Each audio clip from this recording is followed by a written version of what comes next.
Le chemin de l'avenir est éclairé par la connaissance du passé. Voici l'histoire d'un jeune adulte et de son rêve. Voici l'histoire d'hommes dévoués ayant su réaliser l'impensable et surmonter des obstacles immenses.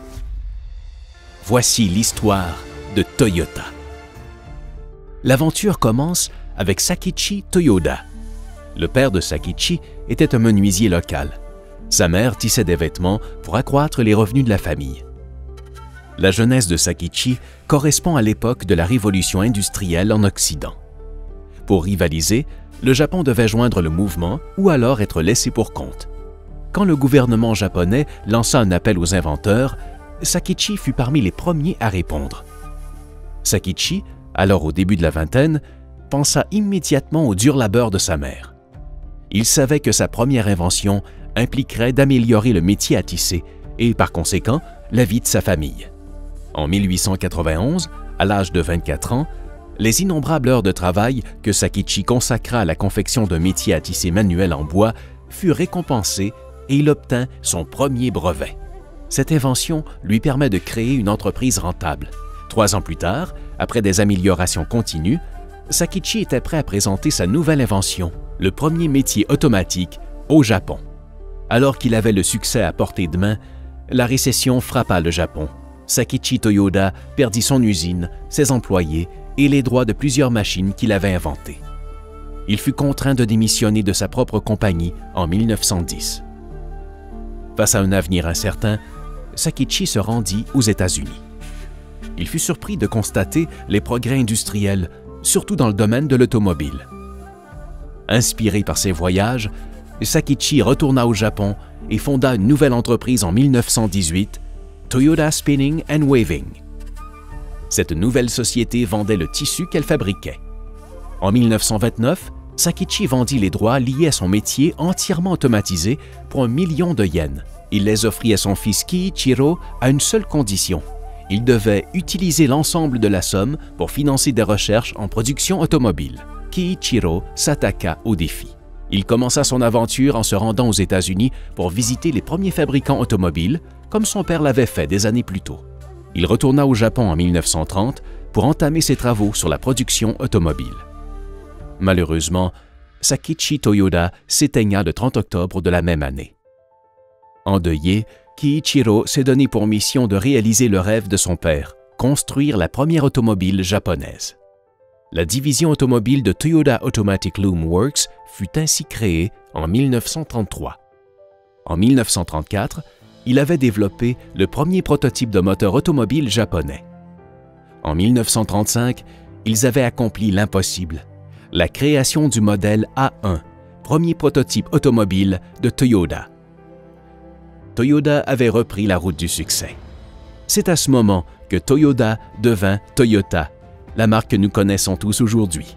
Ce changement de nom eut lieu parce qu'en japonais, le mot Toyota s'écrit en 8 coups de pinceau seulement, un chiffre censé apporter chance et prospérité.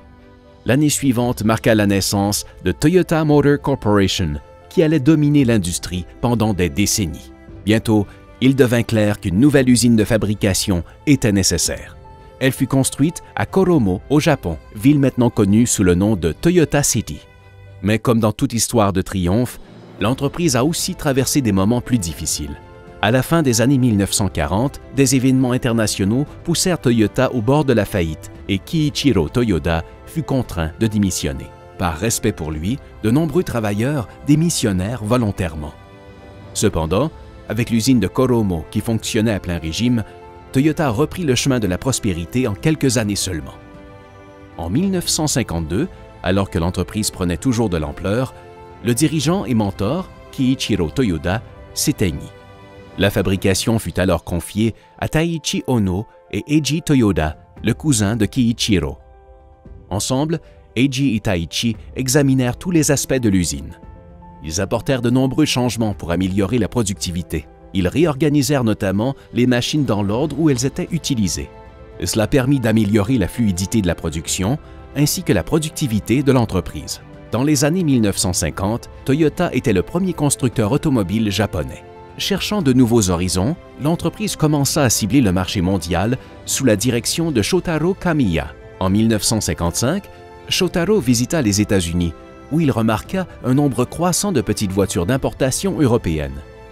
Shotaro savait que le moment était venu de présenter Toyota au marché américain. Toyota était prête à y commercialiser la Toyopet Crown. En l'espace d'un an, en 1958, le premier concessionnaire nord-américain ouvrit ses portes à Hollywood, en Californie. Ce fut un désastre. Moins de 300 voitures furent vendues au cours de la première année. Toyota se rendit vite compte du problème. La Toyopet Crown était conçue pour les limites de vitesse modérées des routes japonaises et non pour celles des autoroutes américaines. Toyota dut donc refaire ses devoirs. Cette fois, c'est Shoichiro Toyoda, le fils aîné de Kiichiro, qui supervisait le processus. Shoichiro mit en place ce que l'on appelle le contrôle total de la qualité Toyota. Ainsi, Toyota commença à se transformer en entreprise mondiale. Dans les années 1950, Toyota exportait ses véhicules vers les États-Unis, le Brésil, Taïwan, l'Arabie saoudite, l'Australie et la Thaïlande. La stratégie d'exportation de l'entreprise était basée sur le principe de Genchi Genbutsu, aller aux sources pour trouver les faits. Toyota fit de nombreuses recherches qui lui permirent de connaître le succès et l'acceptation internationale. There's a new hot one on the American road, the Toyota Corona, and the editors of Motor Trend report Corona is miles ahead of competition in performance. L'introduction de la Corona sur le marché américain se traduisit par un succès qui allait au-delà des ventes. En 1965, Toyota vendit son premier véhicule au Canada et Toyota Motor Company reçut le prix Deming pour sa gestion de la qualité. Hey, what's a Corolla? A new car! A new low-priced economy car. From Toyota! En 1966, Toyota présenta la Corolla et prit son envol. La crise pétrolière des années 1970 stimula la demande pour des voitures offrant un meilleur rendement énergétique, ce qui s'avéra être une manne pour Toyota. Combinée à la résistance de nombreux pays face à l'importation de voitures étrangères, la crise permit à Toyota de commencer à assembler ses véhicules à l'étranger et à devenir ainsi une véritable entreprise mondiale.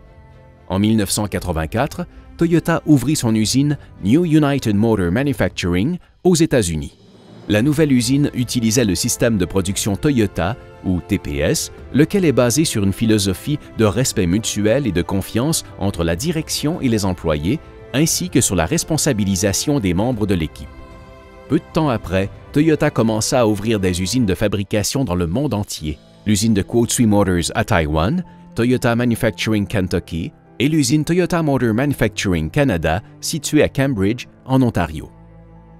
Au fil des ans, les usines de fabrication Toyota de Cambridge et plus tard de Woodstock en Ontario fabriquèrent différents modèles, y compris la Corolla, le RAV4 et le RAV4 EV, en plus des modèles Lexus de luxe comme le RX.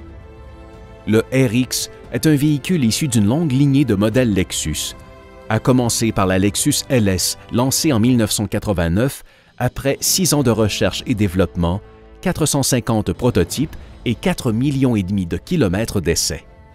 Voilà un engagement envers l'excellence qui se poursuit encore à ce jour.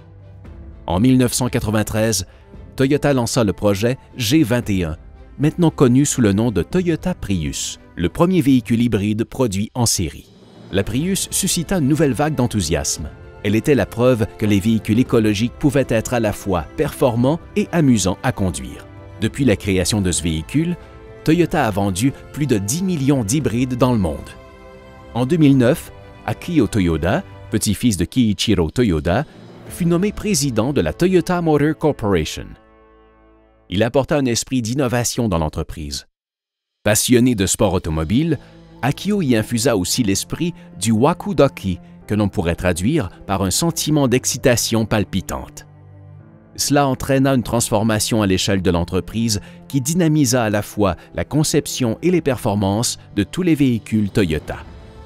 Sous la direction d'Akio, Toyota poussa la Prius encore plus loin en 2012 en introduisant la première Prius hybride branchable. La Prius hybride branchable, également connue sous le nom de Prius PHV, combine la technologie hybride et les avantages de la conduite prolongée des véhicules électriques, EV. En 2014, Toyota célébra son 50e anniversaire au Canada. Toyota et ses concessionnaires emploie plus de 23 000 personnes au Canada et au fil des ans, l'entreprise a investi plus de 9 milliards de dollars au pays et a établi une relation avec 4,6 millions de clients canadiens. En 2015, Toyota lança la Mirai, le premier véhicule à pile à combustible à hydrogène. De plus, Toyota a publié une compilation de ses 5000 brevets sur les piles à combustible, fruit d'un travail échelonné sur plus de 20 ans. L'entreprise les a mis à la disposition des autres constructeurs automobiles, des fournisseurs d'énergie et des créateurs, sans exigence de redevance. Cela a permis de démontrer l'engagement de l'entreprise à explorer de nouvelles technologies sans émission. C'est également en 2015 que l'entreprise a dévoilé la nouvelle architecture globale Toyota, TNGA. À la base, la TNGA vise à construire des véhicules toujours meilleurs à l'aide de plateformes et de pièces communes. Cela permet aussi aux usines de fabrication d'être plus efficaces et adaptables face à l'évolution du marché. En 2016, Toyota prit une mesure audacieuse en améliorant la sécurité de tous ses clients avec le lancement de Toyota Safety Sense, ou TSS. Toyota Safety Sense équipe la plupart des véhicules Toyota, quel que soit leur prix, d'une vaste gamme de fonctions de sécurité active, une première dans l'industrie. L'inclusion est une partie importante de la vision de Toyota pour l'avenir, car l'entreprise effectue la transition d'une entreprise automobile à une entreprise axée sur la mobilité. Cette vision implique la mobilité de tous, assortie d'innovation et d'amélioration constante. Toyota cherche à développer de nouvelles formes de transport pour être en mesure de trouver de nouvelles façons passionnantes de connecter la technologie et les gens. L'histoire de Toyota est une véritable source d'inspiration. Ce voyage a débuté avec une vision révolutionnaire, de l'innovation et le dévouement d'une équipe brillante. Grâce à un rêve porté de génération en génération, jusque partout dans le monde. Depuis plus de 85 ans, les innovations de Toyota continuent de faciliter la vie des gens. Malgré tout le chemin parcouru, il nous reste encore beaucoup de choses à accomplir. En nous tournant vers l'avenir, nous poursuivons une mission encore plus grande, celle de permettre à l'ensemble de l'humanité de se déplacer librement. Les valeurs et l'éthique de travail qui ont formé Toyota à ses débuts sont toujours présentes chez ceux qui dirigent l'entreprise aujourd'hui. Une vision est devenue réalité grâce à un jeune homme qui a osé rêver l'impensable. Comme le disait Sakichi Toyoda, puisse votre avenir être éclairé par la connaissance du passé.